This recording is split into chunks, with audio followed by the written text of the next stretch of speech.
Good morning student. आज के इस वीडियो लेक्चर में हम डिस्कस करेंगे सब्जेक्ट कोड CS 301 की 7th यूनिट का topic binary search. Last video lecture में हमने डिस्कस किया था कि सर्चिंग के कौन कौन से मेथड हैं और जिसमें से लीनियर सर्च जो होता है वो किस तरह से वर्क करता है, उसकी एल्गोरिथम क्या होती है और क्या कॉम्प्लेक्सिटी रहती है। आज सर्चिंग का हम दूसरा मेथड डिस्कस करने वाले हैं जो है बाइनरी सर्च। तो सबसे पहले बाइनरी सर्च क्या है? Binary search is a fast search algorithm which run with runtime complexity of order of log n. This search algorithm works on the principle of divide and conquer. जिस तरह से linear search है उसकी algorithm की जो complexity होती थी worst case में या एवरेज केस में वो ऑर्डर ऑफ n होती थी। उसी तरह से जो बाइनरी सर्च है उस बाइनरी सर्चिंग जो एल्गोरिथम है इसकी कॉम्प्लेक्सिटी जो होती है वो होती है log n। और ये जो एल्गोरिथम है ये जो डिवाइड एंड कॉन्कर का प्रिंसिपल होता है उस पर वर्क करती है। डिवाइड एंड कॉन्कर प्रिंसिपल ये कहता है कि कोई भी अगर लार्ज प्रॉब्लम है तो उसको सॉल्व करने के लिए पहले उसको डिवाइड करो जब तक कि वो इतनी स्मॉलेस्ट प्रॉब्लम में ना हो जाए कि उसको इजीली हम सॉल्व कर पाए। जब हम उसको अच्छे से डिवाइड करते हैं तो डिवाइड करने के बाद वो एक स्मॉलर प्रॉब्लम में कन्वर्ट हो जाती है। उस प्रॉब्लम को हम सॉल्व करते हैं और उसके बाद में जो भी स्मॉल स्मॉल प्रॉब्लम्स के जो सॉल्यूशंस हैं उनको हम कंबाइन करते जाते हैं। तो मतलब कि लार्ज प्रॉब्लम को सॉल्व करने के लिए पहले हम उसको डिवाइड करते हैं और फिर उसको कॉन्कैर करते हैं। तो बाइनरी सर्च भी इसी प्रिंसिपल पे बेस्ड है। For this algorithm to work properly, the data collection should be in the sorted form.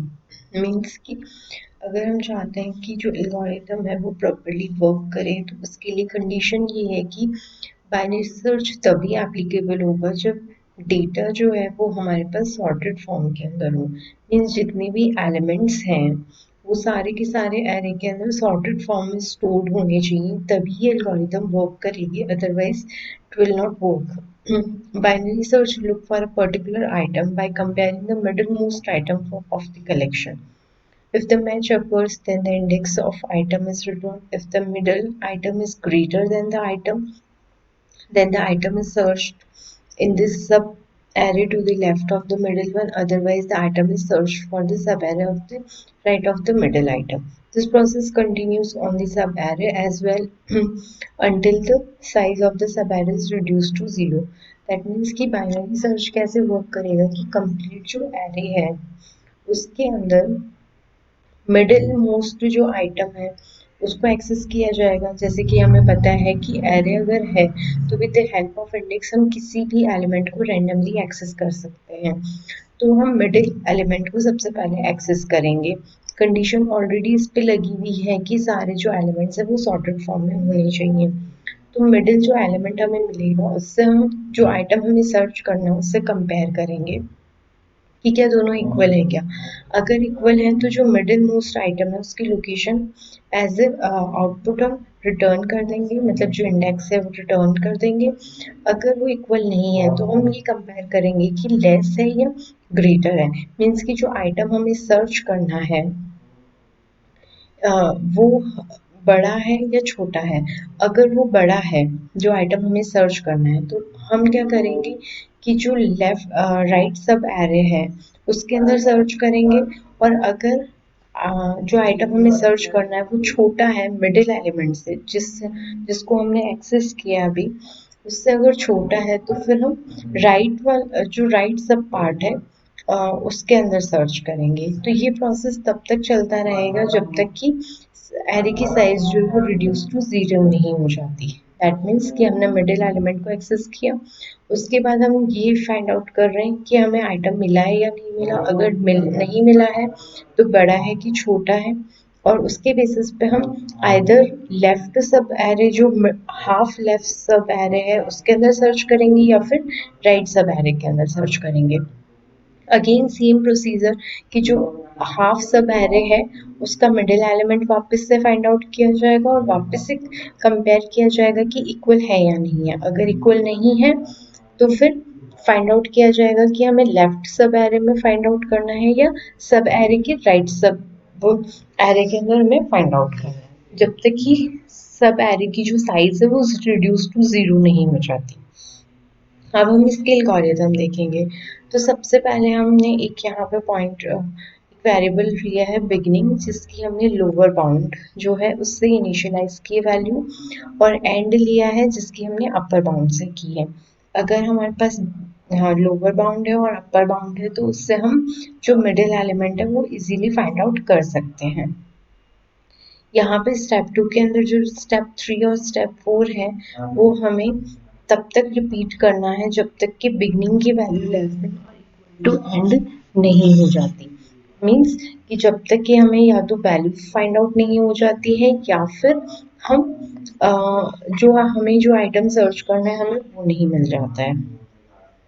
Step 3 के अंदर सबसे पहले हम क्या करेंगे, मिडिल फाइंड करेंगे। तो अगर एरे है, एरे की इंडेक्सिंग 0 से शुरू होती है और n-1 तक चलती है, राइट।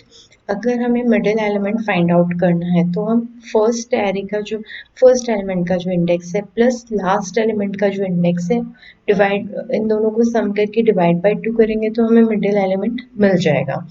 फॉर एग्जाम्पल कि अगर मान लो इंडेक्स जो मैक्सिमम साइज है वो 8 है, टोटल 9 एलिमेंट्स हैं, तो इंडेक्स स्टार्टिंग का फर्स्ट जो इंडेक्स होगा वो 0 होगा, लास्ट इंडेक्स 8 होगा, तो 8 plus 0 divide by 2 that is 4। That means कि फोर्थ जो इंडेक्स है उसमें हमारा मिडिल एलिमेंट हमें मिल जाएगा।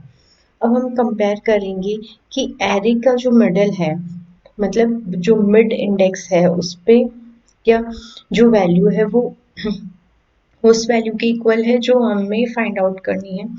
अगर ऐसा होता है तो हम पीओएस को सेट कर देंगे मिडिल की वैल्यू से, मतलब कि मिड से, यानी कि हमें as a return as a output हमें वैल्यू जो इंडेक्स वैल्यू है, जो लोकेशन है जहाँ पे वो वैल्यू प्रेजेंट है वो हमें एज अ आउटपुट यहाँ मिल जाएगी। उसको हम प्रिंट करेंगे और स्टेप 6 पे जाएंगे। स्टेप 6 है एग्जिट, दैट मीन्स कि हमें मिडिल पे वो वैल्यू मिल गई। एल्स इफ अगर ऐसा नहीं होता है तो हम चेक करेंगे कि क्या मिडिल की वैल्यू उस आइटम से ग्रेटर है।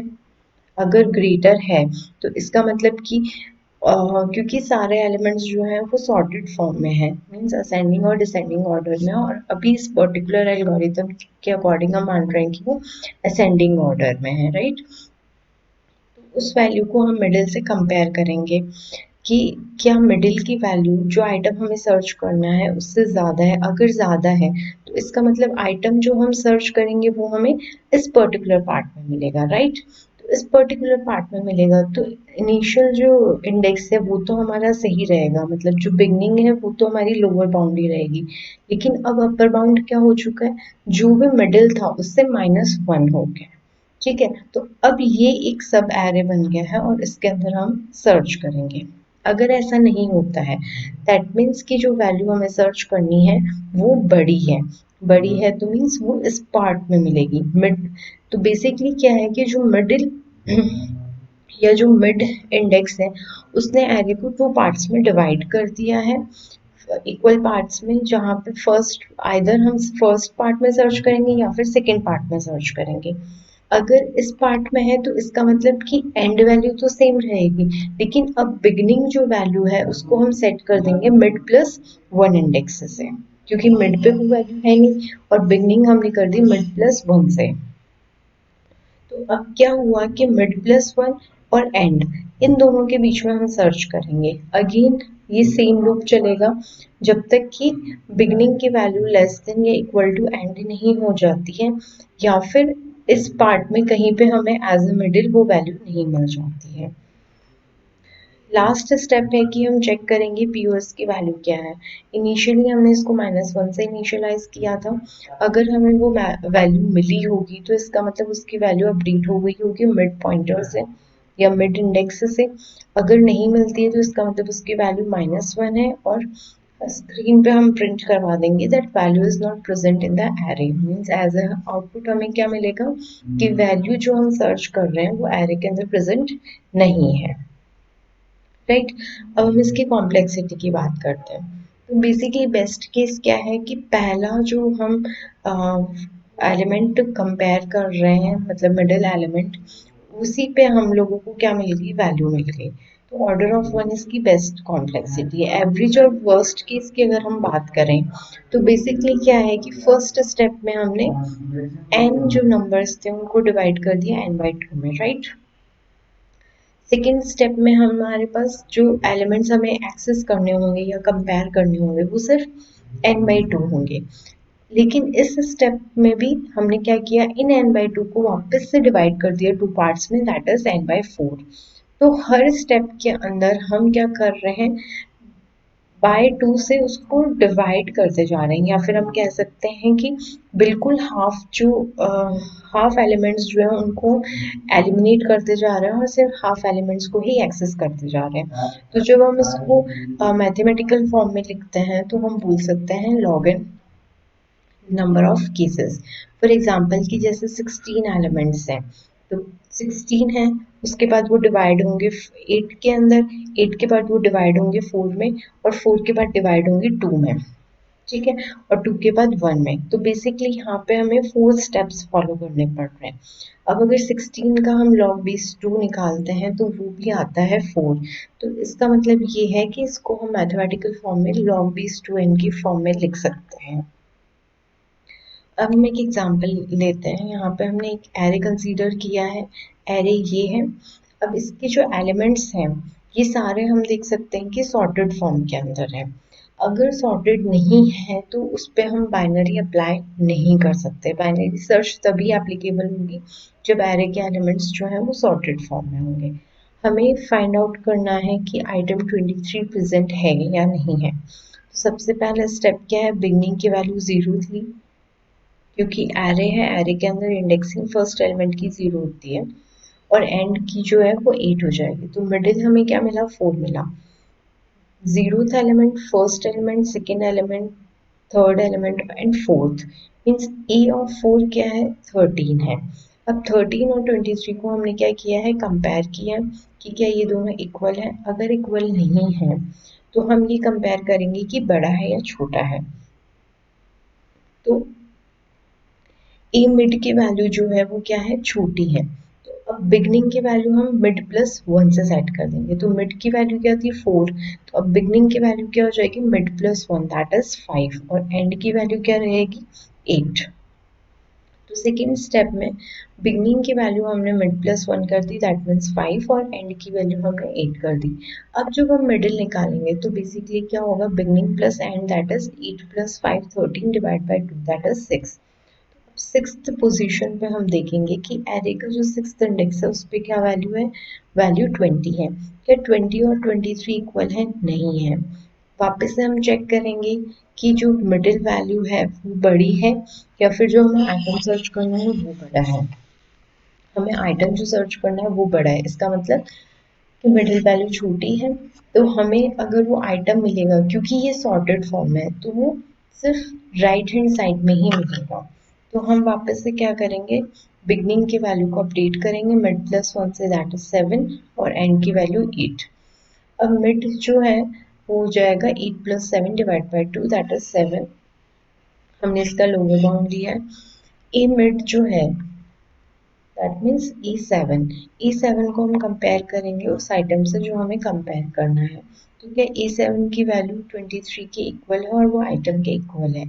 तो जो लोकेशन है उसको हम किससे सेट कर देंगे, मिड से। तो मतलब कि जो आइटम हमें सर्च करना है वो कौन सी लोकेशन पे प्रेजेंट है, मिड पे। मतलब जो मिड थी उस पे हमारा आइटम जो है वो प्रेजेंट है। तो लोकेशन जो है आइटम की हो जाएगी 7। तो इस तरह से अगर सॉर्टेड एरे है तो उसके अंदर हम किसी भी एलिमेंट को इजीली फाइंड आउट कर सकते हैं लॉग एन कॉम्प्लेक्सिटी के अंदर। Thank you.